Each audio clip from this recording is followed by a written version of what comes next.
વર્ષ 2024માં 17 જુલાઈના આવનાર દેવશયની એકાદશી સાથે અનેક કલ્પનાઓ અને કથાઓ જોડાયેલી છે। આ 4 મહિના ભગવાનના પોઢી જવા પાછળની કઈ કલ્પનાઓ હોઈ શકે એ વિશે જાણીએ।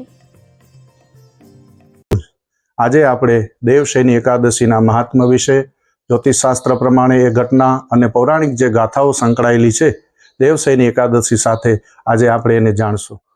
હવે પ્રશ્ન એ થાય કે ભગવાન શું ઊંઘતા હશે?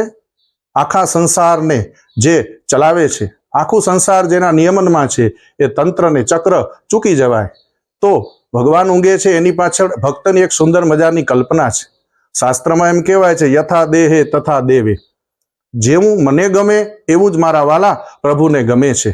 તો એ જ ભક્તની આ દેવશયની એકાદશી પાછળ કલ્પના રહેલી છે। મારા પ્રભુને હું સ્નાન કરાવું, મને જો સુંદર વસ્તુ ગમે તો હું મારા પ્રભુને સુંદર જરીવાળા વસ્ત્ર પહેરાવું, હું પણ કામ કરીને થાકી જાઉં, મને પણ ઊંઘ કરવી ગમે તો મારા ભગવાન નારાયણ સમગ્ર બ્રહ્માંડ વિશ્વનો વ્યવહાર ચલાવે તો એ થાકી જતા હશે, એને પણ ઊંઘની જરૂર પડતી હશે। હવે પ્રશ્ન એ થાય કે એકાદશી એટલે દેવશયની એકાદશીના ભગવાન ઊંઘે, અને ઊંઘે તો આ તંત્ર કોણ ચલાવે? ત્યારે ભગવાનને પોતાના ભક્ત ઉપર સંપૂર્ણ ભરોસો છે।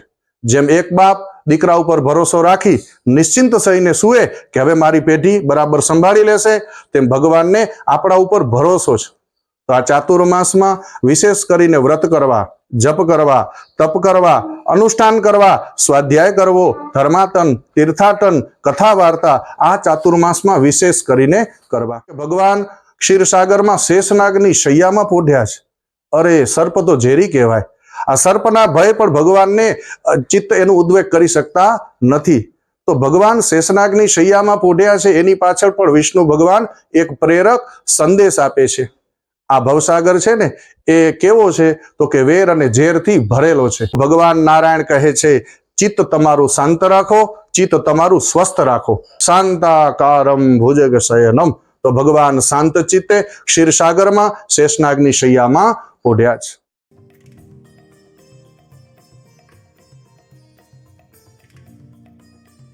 તો આ દેવશયની એકાદશી કહે છે કે આનું મહાત્મ્ય ખૂબ જ અદ્ભુત છે। યથા દેહે તથા દેવે, તો આ ભગવાનને સુવડાવવા પાછળ 2-3 કારણ આપણે જોઈએ હજી પણ, કે કાં તો માણસને ઊંઘ ક્યારે આવે?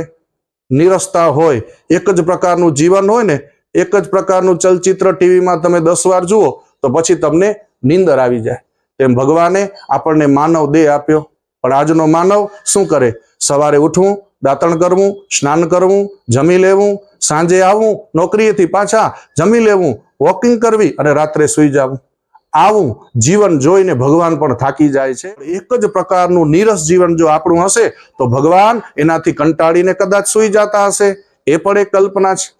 ત્રીજી કલ્પના શું છે કે મા બાપ દીકરાને સારા માર્ગે વાળવા બહુ વઢે અને આગ્રહ કરે કે સારો થા, પણ દીકરો જીદ કરીને માને નહીં, ત્યારે કંટાળીને મા બાપ શું કે, જેમ કરવું હોય તેમ કર, હવે હું સૂઈ જાઉં છું।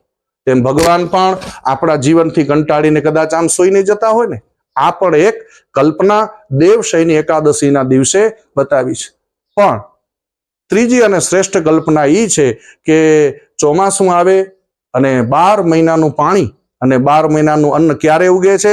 આ અષાઢ મહિનાની એકાદશીથી કરી અને કારતક મહિનાની એકાદશી, આ 4 માસમાં ભગવાન 12 મહિનાનું અન્ન પણ આપે છે અને જળ પણ આપે છે। એટલે ચાતુર્માસનું વિશેષ મહત્વ છે। 4 માસમાં ખેડૂત ખેતી કરે, મહેનત કરે, પરસેવો પાડે અને અનાજનો ઢગલો જ્યારે ઘરે આવે ને ત્યારે ભગવાન આગળ ઊભા રહીને પ્રાર્થના કરે કે વાહ પ્રભુ, તમારી કૃપાથી આજે આ જે કાંઈ વૈભવ છે, જે કાંઈ સમૃદ્ધિ છે, તમારી કૃપાથી।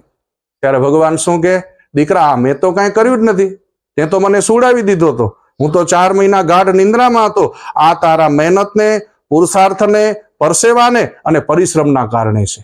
જુઓ ભગવાન કેટલા કરતા કાર્ય કરીને છુપાઈ જાય છે। ભગવાન કરે બધું છે છતાં પણ વ્રતનિષ્ઠ દીકરાને, કર્મયોગી દીકરાને હિંમત અને પ્રેરક બળ આપવા માટે ભગવાન બોલ્યા કે હું તો સૂઈ ગયો હતો, આ બધું તારું મહેનત, પરસેવો અને પુરુષાર્થના કારણે છે। કે ભગવાન તમે અમારા ઉપર ભરોસો રાખજો, ભરોસો રાખીને નિરાંતે તમે સુવો, 4 મહિના અમે વિશેષ કરીને જપ તપ વ્રત કરશું અને જે આ જગત સુંદર છે એ વિશેષ ને વિશેષ અમે એને સુંદર બનાવશું। એવી ભગવાનના ચરણોમાં પ્રાર્થના કરીએ અને દેવશયની એકાદશીનું મહાત્મ્ય વિશેષ ને વિશેષ આપણા જીવનમાં આપણે ચરિતાર્થ કરીએ. બધાને જય શ્રી કૃષ્ણ.